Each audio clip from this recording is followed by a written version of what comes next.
शेर खान घने जंगल का सबसे शक्तिशाली और बुद्धिमान बाघ था। उसने वर्षों तक जंगल पर राज किया था, लेकिन अब वह बूढ़ा हो चला था। जंगल के अन्य जानवर कानाफूसी कर रहे थे कि शायद अब किसी और के राजा बनने का समय आ गया है। एक दिन एक युवा शक्तिशाली शेर रुस्तम जंगल में आया। उसकी आंखों में बिजली और चाल में अकड़ थी।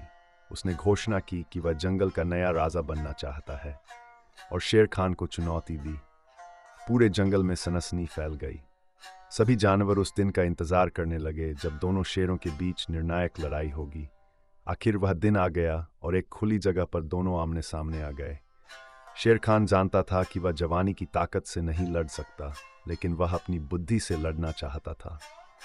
जैसे ही रुस्तम ने हमला किया, शेर खान ने चतुराई से एक तरफ छलांग लगाई और अपने शक्तिशाली पंजों से वार किया, जिससे युवा शेर जमीन पर गिर पड़ा। रुस्तम ने दोबारा हमला करने की कोशिश की, लेकिन इस बार वह रुक गया। उन्होंने शेर खान की आंखों में एक अनुभवी राजा की अंतर्दृष्टि देखी। उन्होंने समझा कि राजसत्ता न केवल बल से बल्कि तर्क से भी संचालित होती है। रुस्तम ने अपना सिर झुका लिया और जंगल ने एक नए लेकिन वफादार उत्तराधिकारी को स्वीकार कर लिया। शेर खान मुस्कुराया और आसमान की ओर देखने लगा।